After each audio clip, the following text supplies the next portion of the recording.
22 дугаар бүлэг. Исаакийн тухай тушаал. Үүний дараа бурхан Авраамыг сорж түүнд "Авраамаа" гэсэнд Авраам "Харах тун, би энд байна" гэжээ. Бурхан "Чи цорын ганц хайртай хүү Исаака аваад Мойр гэдэг газар руу яв. Тэнд түүнийг шатаал дахил болгон миний чамд зааж өгөх тэр нэг уулан дээр дахин шатаах тун" гэв.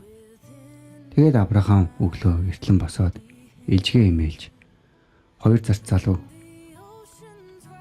хүү Исаакийн хамт дагуулж шатаал дахлын мод хагалж аваад Бурхны өөрт нь альцсан тэр газар руу явжээ. 3 дахь өдөр нь Авраам хараа өргөн тэр нутгийг алсаас харав. Тэгээд Авраам зарц залуустаа "Та хоёр илжигтэйгээ энд хүлээж бай. Хүү бит хоёр тийшээ очиж мөрөгчөөд та нар руу эргэж ирнэ" гэв. Авраам шатаал дахлын модыг авч хүү Исаактаа өрүүлж өөрөө гал хутга хоёроо гартаа бариад хоёул хамт явжээ.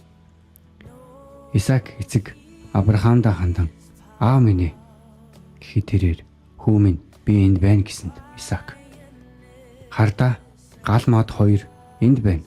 Харин шатаал дахлын хураг нь хаана байна вэ?" гэхэд Авраам "Хүү минь, шатаал дахилдаа зориулж бурхан хургаар хангана" гээд хоёул хамт явжээ. Бурханы айлсан тэр газарт тэд хурж ирээд Авраам тэнд дахлын ширээ босгож мод үрж тавиад хүү Исаакаа хүлж дахлын ширээн дээрх модон дээр тавив. Авраам гараа сунган хүүгээ алхахаар хутгаа ав. Тэгтэл Тэнгэрээс эзний тэнгэрлэж "Авраамаа, Авраамаа" гэж түүнийг дуудсанд "Харах тун, би энд байна" гэв. Тэнгэрлэж хүүний эсрэг гар бүү талай. Түүнд юу ч бүү хий.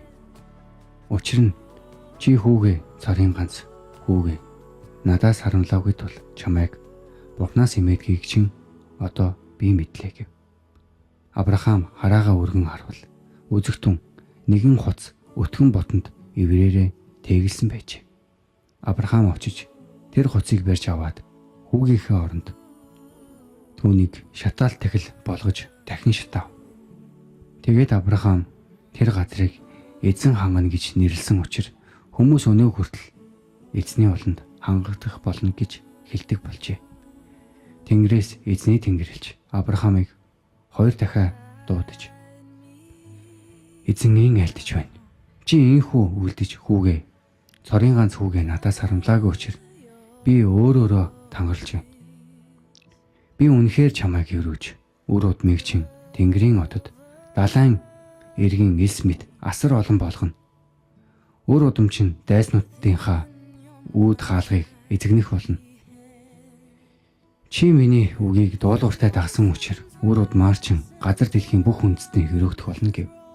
Тэгээд Авраам зарц залуус дээрээ эргэн ирж хамтдаа хөдөлж Беэршибад хүрэв. Ингээд Авраам Беэршибад суужээ. Нахорын хүүхдүүд. Үүний дараа нэгэн хүн Авраамд "Харах тун, чиний дүү Нахорд Милка хөвгүү төрүүлж өгчээ" гэж мэдвэл.